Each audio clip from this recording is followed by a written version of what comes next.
Model question set একের 1, 2 এবং 3 দাগের প্রশ্নগুলোর সমাধান নিয়ে আলোচনা করছি। 1 দাগের প্রথম প্রশ্নটাতে যে অঙ্কটা রয়েছে সেটা আমাদের 2.001-এর সঙ্গে গুণ করতে হবে 0.003-কে। তাহলে আমরা কি করব, প্রথমে 3 দিয়ে এই সংখ্যা পুরোটাকে গুণ করে দিই। তাহলে 3 দিয়ে গুণ করলে কী হবে দেখো, 6001 হবে। এইবার আমরা দশমিক বিন্দুটা মিলাতে গিয়ে ডান দিকে দেখো 3 ঘর, এখানেও ডান দিকে 3 ঘর, অর্থাৎ 6 ঘর। তাহলে 1, 2, 3, 4, 5, 6। এবার আমাদের দশমিক বসবে, এখানে একটা শূন্য। তাহলে এই সংখ্যাটা হবে আমাদের এই গুণফল। এরপরে 2 নম্বরটাতে বলেছে একটি আয়তক্ষেত্র ও বর্গক্ষেত্রের পরিসীমা সমান। আয়তক্ষেত্রের দৈর্ঘ্য ও প্রস্থ যথাক্রমে 6 সেমি ও 2 সেমি। বর্গক্ষেত্রটির ক্ষেত্রফল কত আমাদের বের করতে হবে। তাহলে আয়তক্ষেত্রের পরিসীমাটা কী হবে, 2 গুণ দৈর্ঘ্য যোগ প্রস্থ। তাহলে 2 গুণ দৈর্ঘ্য বলতে এখানে আমাদের কত আছে, 6 যোগ 2, এটা হয়ে গেল সেমি। তার মানে এখানে 6 আর 2 যোগ করলে 8। তাহলে 2 গুণ 8 সমান চিহ্ন হচ্ছে 16 সেমি। এটাই হবে কি বর্গক্ষেত্রের পরিসীমা। তাহলে আমরা এখানে লিখে দেবো বর্গক্ষেত্রটির পরিসীমা সমান চিহ্ন 16 সেমি। এখন আমাদের কি করতে হবে, যেহেতু বর্গক্ষেত্রের ক্ষেত্রফলটা বের করতে হবে, তাহলে আগে আমরা বাহুর দৈর্ঘ্যটা বের করব। তাহলে বর্গক্ষেত্রের বাহুর দৈর্ঘ্য কী হবে, পরিসীমা ভাগ 4, তার মানে 4 সেমি। এখন কি হবে, বর্গক্ষেত্রটির ক্ষেত্রফল চাইছে, তার মানে বাহুর দৈর্ঘ্য গুণ বাহুর দৈর্ঘ্য, তার মানে হচ্ছে 4 গুণ 4 সমান চিহ্ন হচ্ছে 16 বর্গ সেমি। এটা হয়ে গেল আমাদের বর্গক্ষেত্রটির ক্ষেত্রফল। এরপরে এখানে 3 নম্বর প্রশ্নটাতে রয়েছে চিত্রের চিহ্নিত করা অংশের শতকরা। দেখো এখানে যদি আমরা চিত্রটাকে দেখি, এটা 4 ভাগের 1 ভাগ হচ্ছে চিহ্নিত অংশ। তাহলে শতকরা কত হবে, শতকরা হবে 1/4 গুণ 100%, অর্থাৎ 4 দিয়ে এটাকে কাটলে কত হবে, 25। তার মানে হচ্ছে 25% হচ্ছে আমাদের চিহ্নিত অংশ। 4 নম্বরটাতে বলেছে 15 এর বিপরীত সংখ্যা। দেখো 15 এর বিপরীত সংখ্যা হচ্ছে -15। কারণ কি, এটার সামনে প্লাস আছে, তাহলে প্লাসের বিপরীত কী হবে, মাইনাস। তার মানে হচ্ছে 15-র বিপরীত সংখ্যা হবে -15। এরপরে 5 নম্বরটাতে বলেছে একটি মাত্র তল বিশিষ্ট ঘনবস্তু হলো নিরেট। একটি মাত্র তল থাকে সাধারণত গোলকের ক্ষেত্রে, তাহলে নিরেট গোলক লিখবো আমরা এখানে লিখবো গোলক। এরপরে 6 নম্বরটিতে এখানে একটি প্রশ্ন রয়েছে, বলেছে বর্গমিটার, সেন্টিমিটার ও গ্রামের মধ্যে কোনটি ক্ষেত্রফলের একক। দেখো যখনই ক্ষেত্রফলের কথাটা আসে তখন কিন্তু বর্গ কথাটা আসবেই। তাহলে এখানে বর্গমিটারটা হবে ক্ষেত্রফলের একক, তাহলে আমরা এখানে বর্গমিটারের জায়গায় দাগ দেব। 7 নম্বরে বলেছে দুটি প্রকৃত ভগ্নাংশের গুণফল কী ধরনের ভগ্নাংশ হবে। দেখো প্রকৃত ভগ্নাংশের গুণফল সর্বদা প্রকৃত ভগ্নাংশই হবে, তাহলে এখানে আমরা লিখবো হচ্ছে প্রকৃত ভগ্নাংশ। 8 নম্বরটাতে বলেছে 200 টাকার 5% কত টাকা।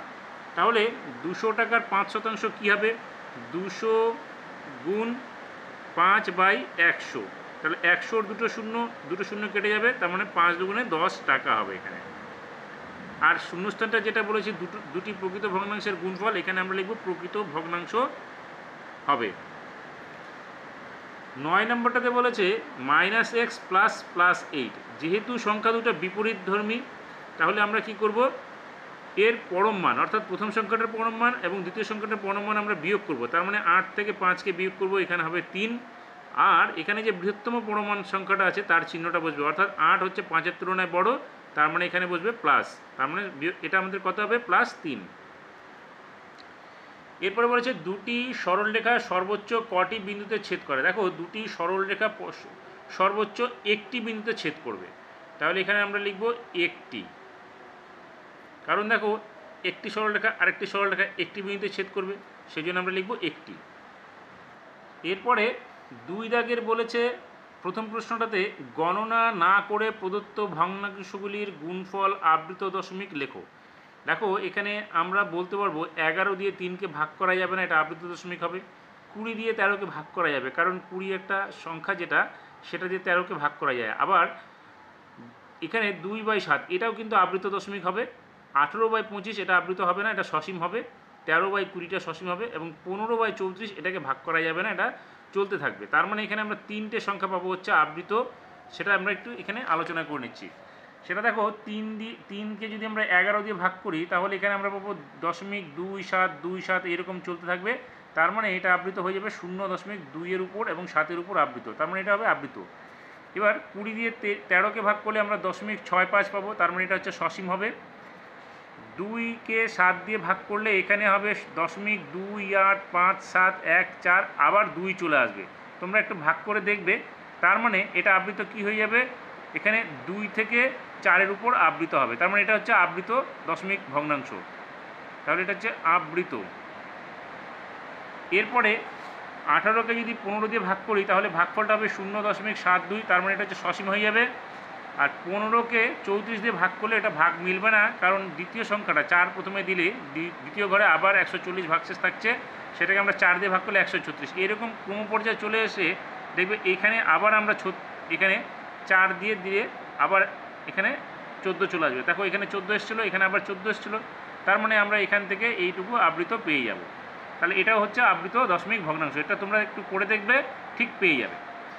এবার এখানে দেখো 2 নম্বর প্রশ্নটাতে বলেছে 23.96 ডেসিমিটারকে কিলোমিটারে প্রকাশ করতে হবে।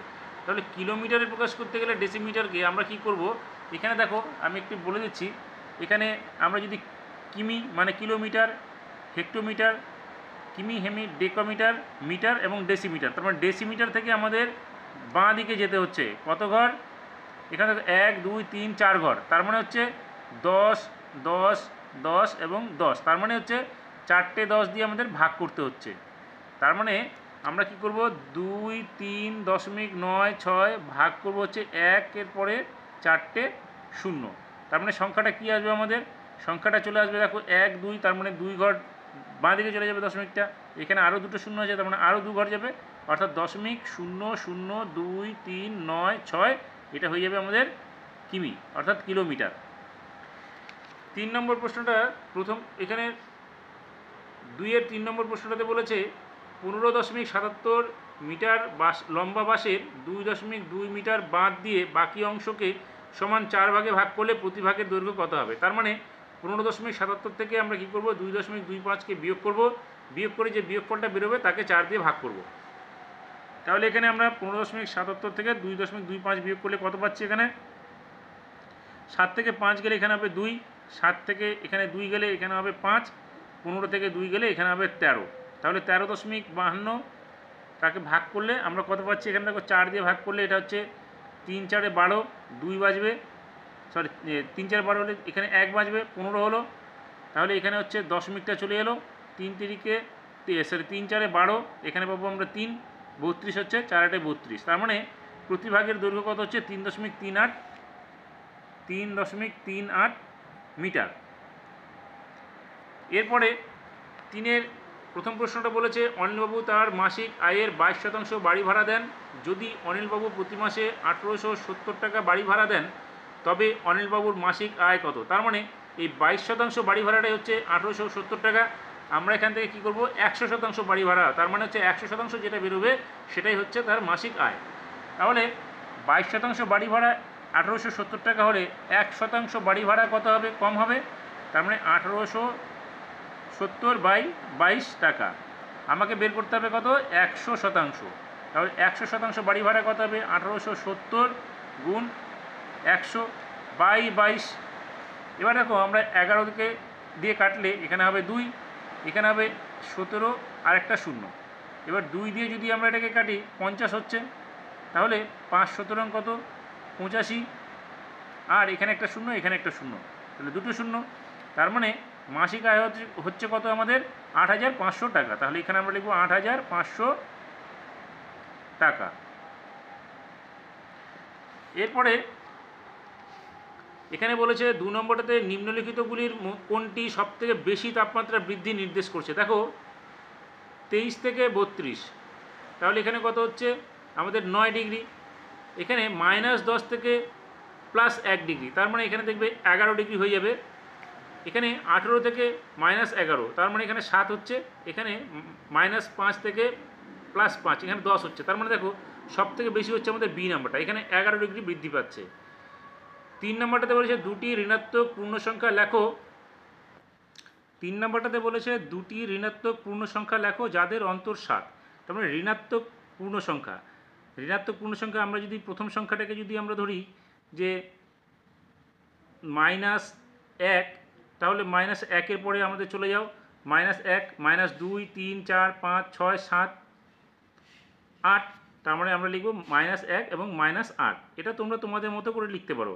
এটা -1, 2ও ধরতে পারো, 3 ধরতে পারো, 5 ধরতে পারো, তারপরে আরও 7 যোগ করে দেবে, তার মানে হচ্ছে দুটো সংখ্যা হয়ে গেল আমাদের। এরপরে 4 নম্বর বলেছে ফসল ওঠার মুখে ধানের দাম ছিল কুইন্টাল প্রতি 100 টাকা। বর্ষাকালে ধানের দাম 10% বৃদ্ধি পেয়েছে।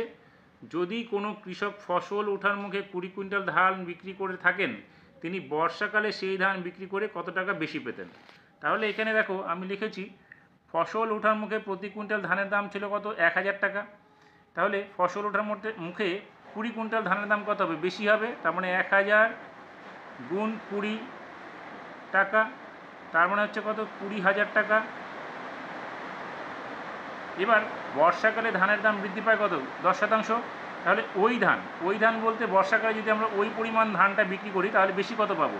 তাহলে 20,000 ইন্টু 10% মানে 10/100 টাকা। এখানে দুটো শূন্য, এখানে দুটো শূন্য, তার মানে 200-র সঙ্গে 10 গুণ করলে 2000 টাকা তিনি বেশি পেতেন। তাহলে বেশি পাবেন কত? 2000 টাকা। এরপরে বলেছে 4টি ঘন্টা 45 মিনিট, 1 ঘন্টা, 1 ঘন্টা 15 মিনিট, 1 ঘন্টা 30 মিনিট অন্তর বাজে। বেলা 12টায় ঘন্টাগুলি একসঙ্গে বেজে থাকলে আবার কখন ঘন্টাগুলি একসঙ্গে বাজবে? ওই সময়ের মধ্যে প্রতিটা ঘন্টা কতবার বাজবে? তাহলে আমরা কি করব? প্রথম ঘন্টা বাজে 45 মিনিট অন্তর, দ্বিতীয় ঘন্টা বাজে 1 ঘন্টা মানে হচ্ছে 60 মিনিট অন্তর, তৃতীয় ঘন্টা হচ্ছে 1 ঘন্টা 15 মিনিট মানে হচ্ছে 75 মিনিট হয়ে যাবে, এবং চতুর্থ ঘন্টায় 1 ঘন্টা 30 মিনিট মানে হচ্ছে 90 মিনিট অন্তর। এবার আমরা কী করবো? এই সংখ্যাগুলোকে লসাগু তৈরি করব। তাহলে আমরা প্রথমে এখানে দেখো 2 দিয়ে দিতে পারবো, তাহলে এখানে 45 হলো, এখানে 30, এখানে 75 এবং এখানে 45। এরপর আমরা 3 দিয়ে দিতে পারবো, তাহলে 3 15 45, 3 10 30, 3 25 75, 3 15 45। এবার আমরা আবার এটাকে 3 দিয়ে ভাগ করতে পারবো, তাহলে 3 5 15, 10 25 এবং 3 5 15। এখন আমরা এটাকে 5 দিয়ে ভাগ করতে পারবো, তাহলে 1 2 5 এবং এখানে হচ্ছে 1। তাহলে লসাগু কত হচ্ছে আমাদের? এখানে লসাগু হবে 2 গুণ 3 গুণ 3 গুণ 5 গুণ 2 গুণ 5। তাহলে 3 দুগুণে 6, 3 6 18, 5 18 90, 90-এর সঙ্গে 10 গুণ করলে হচ্ছে আমাদের 900 মিনিট।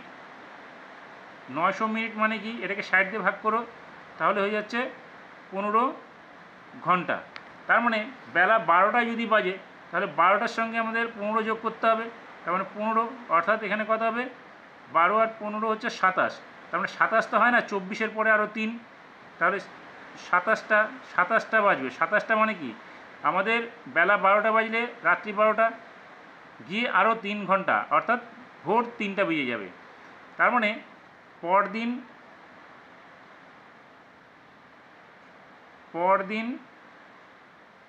ভোর 3টায় একসঙ্গে বাজবে। এবার প্রথম ঘন্টা কতবার বাজবে? তাহলে 900 মিনিটকে আমরা ভাগ করব কত দিয়ে? 45 দিয়ে ভাগ করব, কারণ এটা হচ্ছে 45 মিনিট অন্তর বাজে। তাহলে এখানে 45 মিনিট অন্তর বাজলে হচ্ছে 45 দুগুণে 90, তার মানে 20 বার। দ্বিতীয় ঘন্টা বাজবে 900-কে ভাগ করব আমরা 1 ঘন্টা অন্তর মানে 60 মিনিট, তার মানে হচ্ছে এটা হচ্ছে 15 বার। তৃতীয় ঘন্টা 900-কে আমরা ভাগ করব কত দিয়ে? এখানে দেখো 75 মিনিট অন্তর হয়, তাহলে এটা 75 হলে আমাদের হচ্ছে এটা 12 বার। এবং চতুর্থ ঘন্টাটা বাজবে 900-কে আমরা ভাগ করব হচ্ছে কত? 90 দিয়ে, তার মানে এটা হচ্ছে বাজবে 10 বার। এরপরে এখানে 4 নম্বর অঙ্কটায় বলেছে এখানে তথ্য দেওয়া রয়েছে, সেই তথ্যগুলো দিয়ে আমাদের পরিসংখ্যা বিভাজন তালিকা তৈরি করতে হবে। এই পরিসংখ্যা বিভাজন তালিকা আমি আগের সেটগুলোতে অনেকবার আলোচনা করেছি, এবং অঙ্ক বইয়ে যে তোমাদের রয়েছে সেই অঙ্ক বই থেকেও আমি অনেকবার সেটা আলোচনা করেছি। তোমরা আগের সমস্যার সমাধানগুলো একটু দেখে নেবে। যদি বুঝতে অসুবিধা হয় তাহলে আমাকে কমেন্টস করে জানাবে, আমি অবশ্যই এই অঙ্কটার সমাধান আবার তোমাদের নিয়ে আলোচনা করব।